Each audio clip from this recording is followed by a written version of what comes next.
This week on Quadriga, Modi-fied India, the new superpower? On his first visit to Europe since winning elections a year ago, Indian Prime Minister Narendra Modi emphasized his ambitious plans for his country.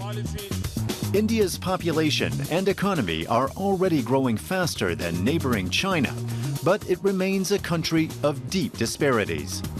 Modi says he wants to change that, along with the country's image. Will he be able to turn the world's biggest democracy into a global economic powerhouse with stronger ties to Germany and Europe? Your host this week, Peter Craven. Yes, hello and a very warm welcome to this latest edition of Quadriga, the international talk show coming to you from Berlin. And the question we are addressing this week is, can India, under the leadership of Prime Minister Modi, harness its huge potential and its almost unlimited human resources to become a global superpower? And to answer that question, I'm joined here in the studio by three excellent commentators and observers. Welcome to all of you. I'd like to introduce them without any further ado, beginning with Thomas Matussek, the former German ambassador to India, where he served between 2009 and 2011. He's currently the managing director of the Alfred Herrhausen Society, which is Deutsche Bank's international forum. We're also joined by Christian Wagner. He is with the German Insitute for International and Security Affairs, where he is head of research for Asia. India is just one of his many areas of expertise. And our trio is completed by Ramesh Jowra, who can look back on a distinguished career in journalism covering nearly 5 decades. He specialized on European perspectives on India and Indian perspectives on Europe. And he's an expert on intercultural communication, globalization, and international development cooperation. And Ramesh Jowra, I'd like to begin with you, because Mr. Modi, the Indian Prime Minister, has just been in Germany, been here in Berlin. It was a 3-day visit. And I'd like to ask you what your impressions were of the visit. Well, I had the opportunity to meet him at an event organized by the Indian Embassy, and also listen to his speech, which was primarily in Hindi, a major Indian language. Mm-hmm. I was one of those who was very skeptical about Modi before he was elected. But I must admit that he is an inspiring personality. He is a good political orator. The question now is, how far can he deliver what he has promised? The main plank was developmental issues, to bring India forward, to give people jobs. The fact that he speaks in Hindi, he comes from the lower middle class, and that he has an impressive sense of humor. Sense of humor? Sense of humor, And was that communicated during this visit here in Germany? Yes. It endears him to lots of people. Mm-hmm. This is the public face of Modi. I don't know his private face. Uh-huh. Not many people do they? Yeah, we don't know much about the man as a private individual. Well, if I had the opportunity to interview him, then I would have known a little bit more about him, the private face. But that was not possible because he doesn't like to give interviews unless he decides whom he wants to give an interview. Okay. Some fascinating initial insights there. Thomas Matussek, what was your impression of this very important visit by the Indian leader to Germany?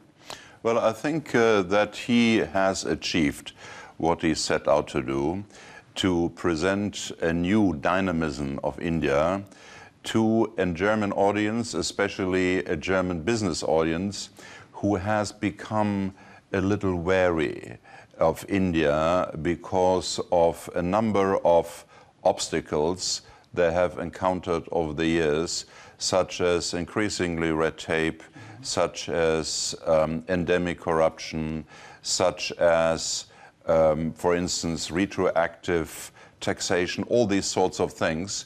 And even, let's say, companies who had been in India for decades in the end lost a little bit of their patience. And Modi managed to create a new psychological atmosphere where he gave new hope to the Germans, to German companies, who after all employ about 500,000 people throughout India.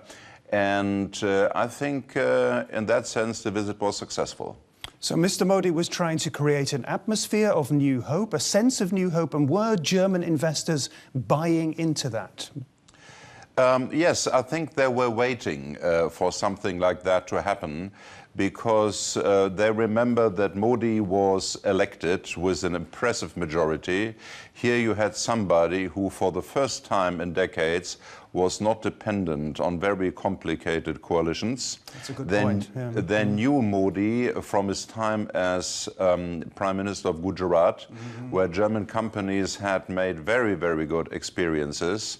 And everybody in India and beyond was crying out for the strong man, the iron hand, who really could rip through that thicket of, as I said, red tape, bureaucracy, long procedures, etc.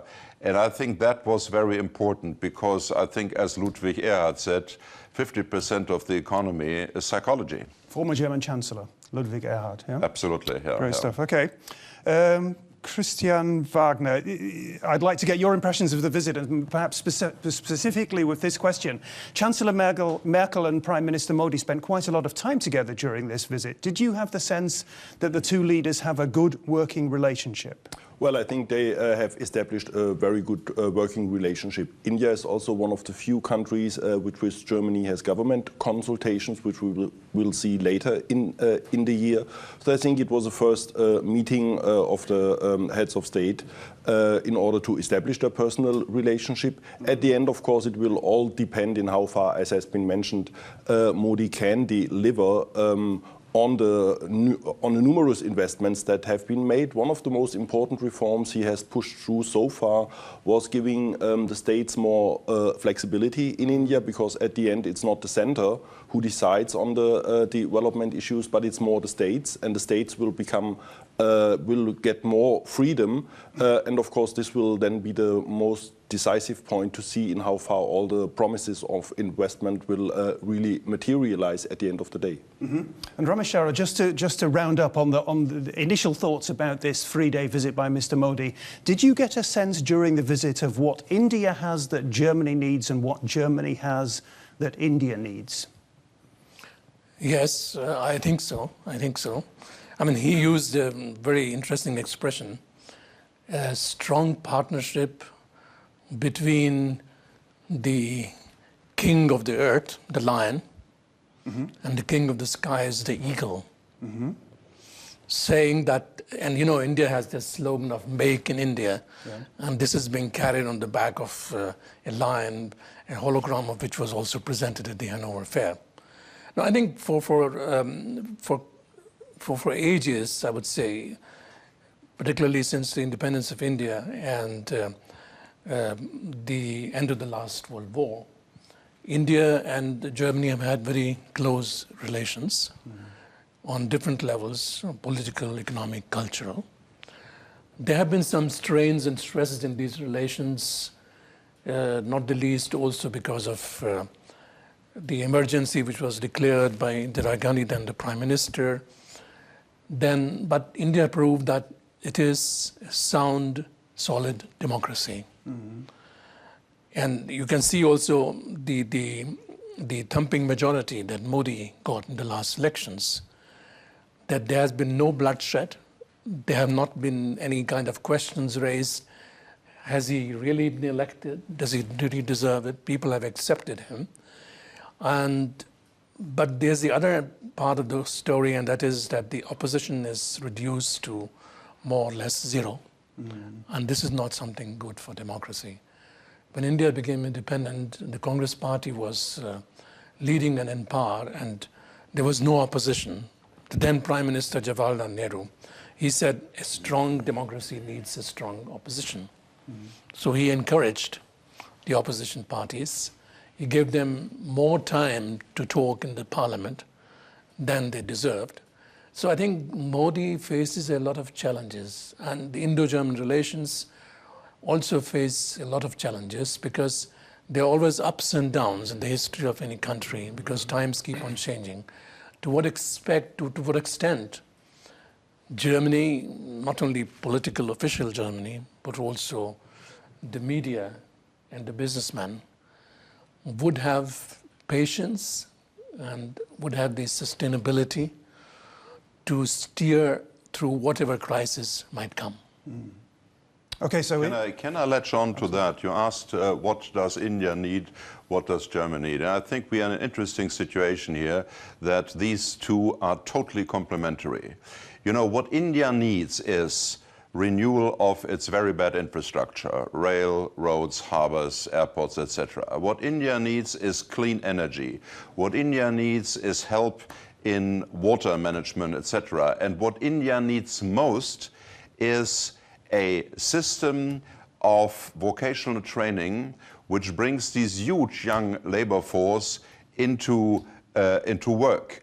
Because one of the advantages of India is that it has these huge labor force at a time when China is grappling with the secondary effects of the one-child policy, when the demographics in industrialized countries going down. So India has this human capital, but it's only a capital and not a millstone around your neck if you can bring them into work, into labor. And the German system of dual vocational training is practically the best we can offer. On the other hand, turning around, what Germany needs are the young brains, the software engineers. What Germany needs is this huge, unsaturated future market.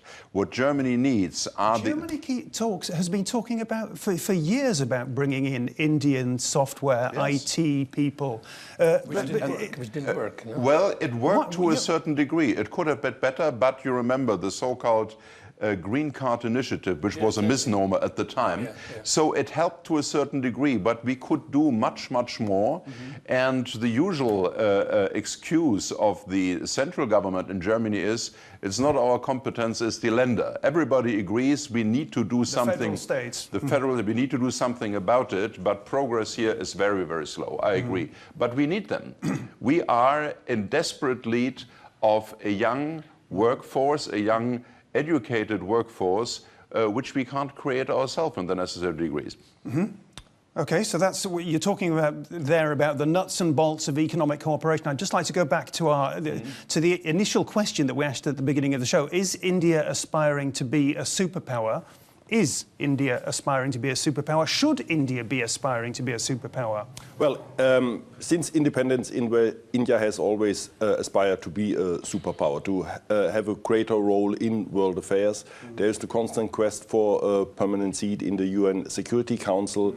The build-up of the nuclear program has more to do with power projection rather than with security concerns. So there is a constant wish by all Indian governments since 1947 to also be recognized as one of the leading superpowers. What has missing so far has been the economic base, and this is what Modi has clearly understood, that if you want to be counted in today's world as a superpower, you have to build on a strong economic base. So this is his main plan. I would say that his foreign policy is to a great extent a continuation of its domestic policy, and that's all about the economic development of India to cope with China and to be treated on the same par and be in the same institutions like China is. Sorry, I was almost interrupting you there, but as a journalist, I'm very curious, because it's the kind of term that we use on a day-by-day basis as a journalist, the tag, a superpower. A nation is a superpower or not a superpower. What does it actually mean, this term, superpower? Well, superpower is probably more a political rather than an analytical term. So we would say if you are in the leading institutions, which is of course the permanent seat in the UN Security Council, or if you would be a member of the or atomic state in the non-proliferation treaty. India has, of course, the nuclear program, but it's not a member of the NPT. So in this sense, I think one can link the status of a superpower also with the linkage to global institutions. What, of course, is missing in India, that, of course, you have the political will, but you lack of both the economic structure. You also lack a lot of the political structure. One should not forget that India only has a diplomatic corps of about 900 diplomats, which is about the size of Singapore. And in today's world of interdependence, where you have to deal with all kind of international regimes and crises, this is definitely too less to play superpower games. So in this sense, the Indian government has, of course, noticed this problem. There are, of course, reforms to increase the number, but this will take time, and this, of course, is a much more important point, which also points to the fact that you have to invest more in your human capacities, also then to become really a superpower on the global stage. I'd just like to ask you a follow-up question, not entirely playful. You presumably would say that Germany is not a superpower. Germany, we don't have the aspiration to be a superpower. We want to be an important player on the international level. Yes, we also have. We are also cooperating with India in the G4 to have a reform on the UN. But we have not mentioned. We have never, over such a long period since 1947, Germany has never articulated its wish to become a permanent member in the UN Security Council. This is a more recent development, which of course is not the case on the Indian side. Okay, but I wasn't asking that question entirely playfully, because what I was getting at is that I think it's fair to say that, and we talked about this a little bit already, not just on the economic level, there's a commonality between Germany and India, because both are sort of second rank but very influential nations. That's a status they share. Yes. I mean, we have, of course, a very different audience. India has invested a lot of its resources in the developing world. So India has always been regarded as a representative of the developing countries, whereas Germany, of course, has always oriented its foreign policy much more into the European context or in the Western context. So in that sense, we are both important players in our respective communities, but of course we also share a lot of common concerns when it comes to environmental issues or to security issues. Okay. Well, I'll beg to differ that the leaders of India have always aspired to be a superpower. Let's go back to the first Prime Minister of India, whom I mentioned earlier, Jawaharlal Nehru. The main emphasis of India immediately after independence was the non-aligned movement. And that movement was not striving to become a superpower. That's one thing. But if you look at the aspiration of India, we are talking a lot about what Iran is really planning or what is not planning. India has always been against an NPT or any other treaty which is discriminatory. So India has built up its own nuclear reactors, partly with the help of Canada and Australia, but it has not been focusing its energy on being a superpower. For that, you need a big army. You need an infrastructure, which India does not have. You need resources, which India does not have. This is one aspect of the whole issue. Now, could we say that how many superpowers do we have now? Since the Berlin Wall fell and the Soviet Union collapsed, we talk of only one superpower, and that's the United States of America. Before that, we had Russia, or the Soviet Union, which was also a superpower. But if you look really into the infrastructure of the Soviet Union that time, and if you look into the infrastructure of the United States today, does it really fulfill all the criteria of what we would call a superpower in the sense of economic stability, in the sense of not a big gap between the rich and the poor, the ability to understand international relations, the standard of education, and whatever the basic necessities of life, You have to go to different parts of New York to see that that's not the case. So when we talk about the superpower, we are basically talking about how many intercontinental missiles you have, how many nuclear bombs you manufacture. And the superpower, of course, the only superpower we know in that sense is the United States of America, which 70 years ago threw bombs on Hiroshima and Nagasaki. So if that is the criteria to have a bomb, then you can be a superpower. Unfortunately, this is the general belief that people have. But again, I would like to emphasize, it is not true, it is not a part of history, and it's not logical to say that India's leaders have always aspired to be a superpower. Okay. Thomas Matussek is itching to get in. As you see, the term superpower doesn't help us at all. It's a leftover of the Cold War. And we can argue till we're blue in the face who's a superpower, was not. What is much more important is today, it's not just the quantity of tanks and rockets which define power, it's the economic strengths, and it is something which is sometimes underestimated and which India has in abundance, it's soft power. The attractiveness of a civilizational model, the attractiveness of a culture, and here India is already very, very strong. Now, it depends a little bit on how India will develop. If India manages to bring its young labor force into actual productive work, to industrialize the country, and here as an aside, let me say India managed to do something which is unparalleled. They practically leapfrogged from the backward agricultural economy into the knowledge economy of the 21st century, jumping over the normal stage of industrialization. But you need industrialization to get people into work. So they're taking a step back. If that works, then I would say India will probably be one in the future, one of the most important countries of the world, irrespective how many frigates or rockets or tanks they have. So I'm hesitant using the term superpower because it doesn't tell you anything. India will, as far as its potential future strength is concerned, as far as its population is concerned, and as far as its attractiveness as a civilizational model is concerned, be one of the leading influences in tomorrow's world. And that's exactly what Modi is playing on.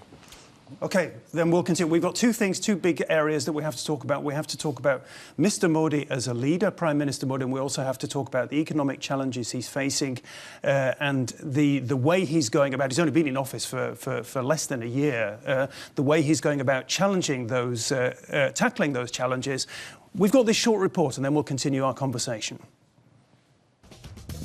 Some of India's best-known sectors internationally are its IT companies and call centers. But powered by international investors, the country's economy is now also dramatically growing in areas like manufacturing and pharmaceuticals. But there are still plenty of significant hurdles. When it comes to being friendly to business, the World Bank currently ranks India very low on its comparative table. Part of the challenge is modernizing the country's ramshackle transport networks and industry without impacting badly on the environment. Another major problem is tackling widespread poverty. Many Indians lack access to basic necessities like electricity and clean drinking water. Child mortality is high. And there are still huge barriers to overcome in education. In many areas of the country, the caste system still plays a dominant role in society. The country's economy may be going strong, but many of its people have yet to see the benefits, especially people in rural areas and women. That's the point a little bit, that people have yet to see the benefits in many parts of India. Christian Wagner, I'm a great admirer of the British economist Jim O'Neill. He's the man, as you will know, who coined the term the BRICS for the leading emerging economies. And he has been quoted as saying that Narendra Modi is good on economics. Yeah? How important is that he's good on economics? What are his credentials? What has he achieved so far? And how is he going to go about achieving more? I know you're an expert on all these things. Of course, it's all about the economy, and this is why Modi has been elected. So far, the reforms have not really been taken off. As I said, one of the most important reforms so far, there have been some reforms, more foreign direct investment coming in for the insurance sector, also for the defense industry. What I think is a much more important reform is the greater flexibility for the states, because Modi, as a former chief minister, knows that the jobs and the development issues are in the competence of the states, not of the center. So we often forget that India is not only the largest, the biggest democracy, it's also the biggest federalist system. Let me just come in, because we mentioned this already. He came from Gujarat already, and he got a lot of credit back then when he was in charge of Gujarat, and since then for what he achieved back then, including, you mentioned it, approval from German companies who invested there. What did he get right in Gujarat back then? Gujarat has always been an economic success story. Yes, it has never been a social success story. And as you have seen in the report, India still suffers under the social question. You still have illiteracy rates which are relatively high compared to other Asian countries. You still have enormous problems when you look at the health sector. India will not be able to achieve all the Millennium Development Goals. So these are the pressing problems for the people. So what Modi has to do is, of course, he has to deliver. But this, of course, especially education and health are both under the competence of the states. So this is why it's necessary to give the states more freedom, which will also increase the competition among the states, which will also increase the inequality among the states, yes. But at the end of the day, all the development successes can only be delivered on the state level, not on the center level. And is the fundamental problem, open question, going to remain that India is a country, and it has been for so long, where we've talked about the burgeoning middle class, we've talked about there are people in India who are wealthy, there are people who are ultra wealthy, but people tend to be really blinkered about the fate of the poor in India, and the fact remains that India has the greatest concentration of poverty in the world. Well, that's true. That's a huge problem. And there are, of course, different economic models. There is one model which India under Indira Ji and under later Congress governments favored, that is a sort of redistribution of wealth. I mean, anti-poverty programs, etc. There are other models who say, well, we have to create a lot of wealth at the top and it somehow will trickle down.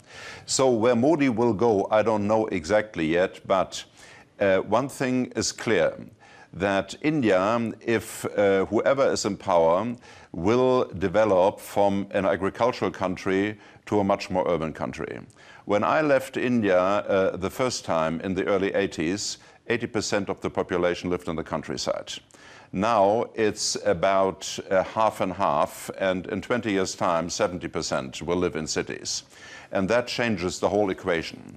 Another problem is there are large parts of the country, and here I mention the buzzword Naxalite, large parts of the country which are totally left behind, where the government kept out of, where law and order didn't exist, etc. Can you explain for our viewers who the Naxalites are? They've been around for a long time now, haven't they? In the early 80s, there was a little Robin Hood-like Maoist resurrection in a small place called Naxalbari.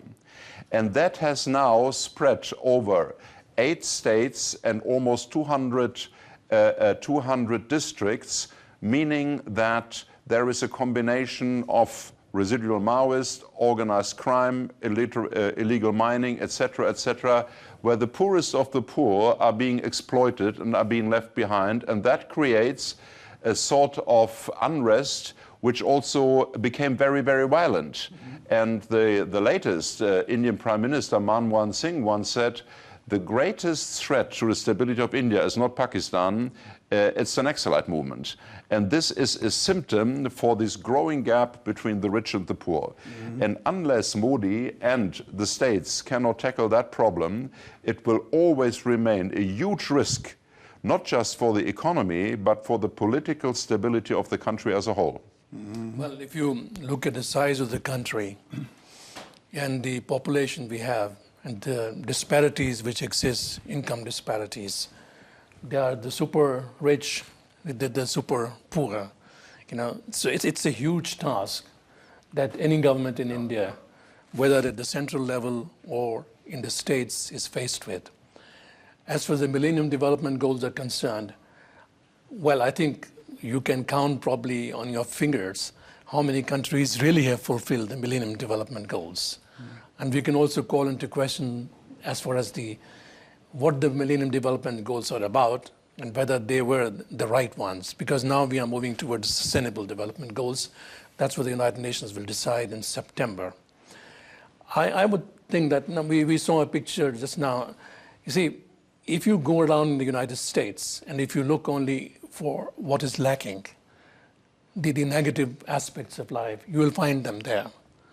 If you go to Belgium, you will find them there. You go to France, you will find them there. You go to Italy, you will find them there.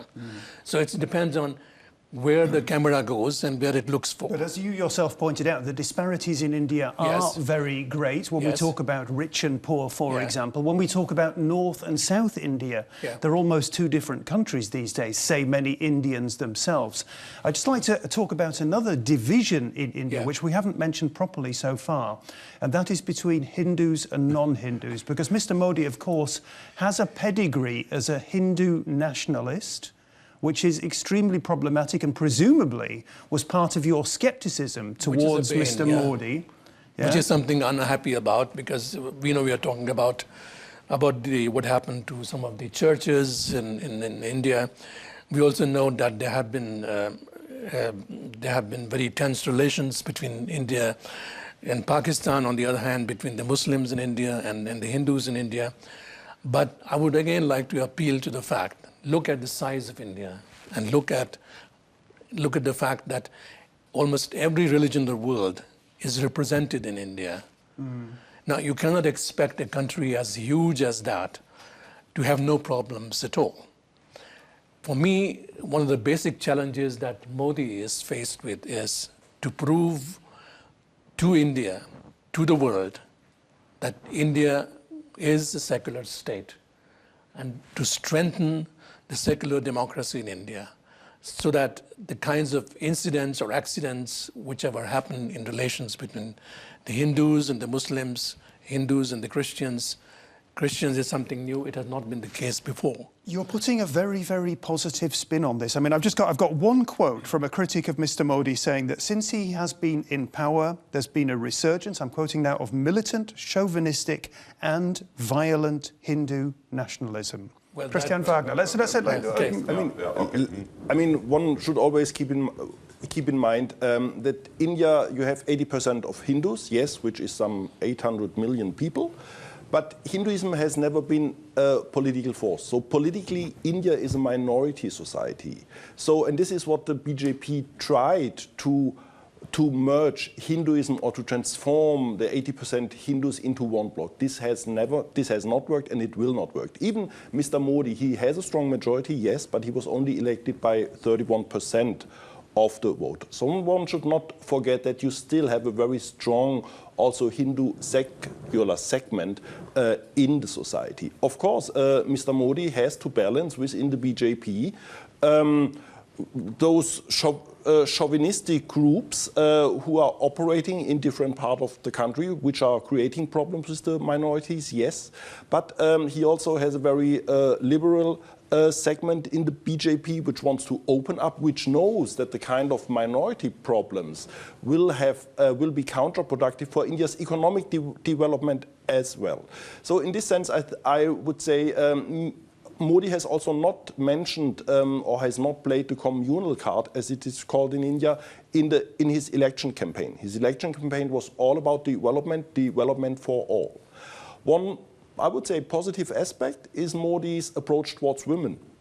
He mentioned in his speech on Independence Day that the problems of rapes is not a problem of the women, it's a problem of the sons, which I think in a conservative Hindu society is a very liberal view. So in this sense, I think Mr. Modi will face a continuous challenge throughout his whole tenure to somehow manage those fringe groups in the BJP or in Hindu nationalist or right-wing groups, that we will not see large-scale riots. We will never be able to really have a full control, yes, but I think he's pretty much aware that this will be one of the most difficult domestic challenges. Thomas Matussek, give us your short take on this one, because we've got ground to cover now. Yes, okay. I hate to be the spoiler, but as both personalities here highlighted the positive side, let me say this. Modi has to prove that he is a different Modi from the Modi in Gujarat and the anti-Muslim riots. So he said a number of very good things, that he'd rather build 1,000 toilets than 1,000 temples, etc. But it remains a fact that large parts of his party and the militant wing RSS say and do very unappetizing things. So the question is, to what degree is Modi willing, and to what degree can he keep the party as a whole on this laicistic central course? For the time being, nobody dares to challenge Modi. But what if the gloss wears off? Will he then be able to keep his people in rein? What if we have an Islamist terrorist attack? Will he then be able to hold back the hotheads of his party who will demand a counter-reaction to some, I don't know, a terrorist based in Pakistan? Things like that. We have to keep that in mind, and Modi really, and this is very, very important, has to rein in these elements in the party if he wants to be credible. Okay. I'd like to just move the discussion into a different direction, because I think it's an important aspect of what we're talking about today. The pundits like to talk about the battle of the systems between China and India. If there is a battle of the systems, and I think it is in large measure true, who is winning that battle? Well, I mean, as we all come, I would assume, from the Enlightenment, human rights, democracy, market economy camp, I would say, in the long run, democracy, respect for rule of law, human rights, distribution of power, market economy will win. I cannot prove it until now, but I believe that you cannot have a good economic development where the state decides on the markets. So I'm quite positive that in the medium and long term, the Indian system will prove superior. Democracy, a democratic system can be, in certain respects, a weakness of a country, because you have to go through different decision-making processes, but that's where the strength of India lies. And back in the 80s, there were a lot of criticism about India, that India does not take decisions, that the businessman would complain. This is not happening, whereas you could go to China and do everything possible. But I think, on the whole, even the business community is realizing that it is not enough to have a political leadership in a country which decides this way or that way, but to also have a sustainable system where you can look forward to a fruitful cooperation in the coming years. And that's what Modi has been trying to bring in during his visits to France, to Germany, and now to Canada. Christian Wagner, is it the Indian elephant or the Chinese dragon? For me, it's also in the long term the Indian elephant. Why? China has already a globalized economy, yes, but faces enormous political problems to cope with all the domestic challenges. India is facing an opposite dilemma. India has to globalize its economy. Yes, this will create enormous problems, but India is already fit to deal with all the political challenges, because for over 60 years, India is facing all the kind of minority conflict, social questions, and they have developed a very strong institutional setting. Despite all the problems that we have, this discussed. So this will give the Indian system in the long term a much greater stability, also to improve its economic development. Okay. One question that we have touched on, because we began by talking about Germany and India and the relations between the two countries politically and economically. I'd just like to go back to a point that you mentioned, the aspirations of both countries, you have to say, especially India, for a seat on the UN Security Council, a permanent seat. Is either of the countries going to get a permanent seat in the foreseeable future? Mr. Modi, certainly when he was here in Germany, made it very clear that that is still his goal. A quick take from each of you, if possible. I spent hundreds of quality hours of my life in negotiating this as UN ambassador. I would say it's absolutely indispensable that India gets a permanent seat in the Security Council. About Germany, I personally am not so keen on it. We have too many Europeans as permanent members anyway. So in the long run, India has to be there, an African country has to be there, Latin America has to be there. Okay. Exactly, I would fully agree with him. And I think that India is striving for it in a very diplomatic way. Mm-hmm. It's not being aggressive about it. Modi has again brought up this issue, and he says India deserves it. Take the participation of India in peacemaking operations of the United Nations, mm-hmm. and its contributions to the entire United Nations system. The fact, if you go back to history, it was India which pleaded for China to be a member of the UN Security Council. India did not aspire at that point in time. It is high time now that India gets that seat. Even the Chinese foreign ministry spokesman has given a hint. They are quite sympathetic to this kind of thing, but that is diplomacy in any case. But the decision does not lie with India. The decision lies with the P5. Okay, a quick take from Christian Wagner on the same question. I do not see a reform in the foreseeable future, but I think we see new institutions like the G20, which will deal with global affairs and in which India has its rightful place. Okay, thank you very much for that. Thank you very much, all three, for joining me here in the studio today. We've been discussing the prospect of India harnessing all its economic potential, India possibly becoming a superpower, a global superpower, possibly getting a permanent seat on the UN Security Council. I hope we've given you plenty of food for thought. Thanks very much for joining us, and do come back next week. Until then, bye-bye and truce.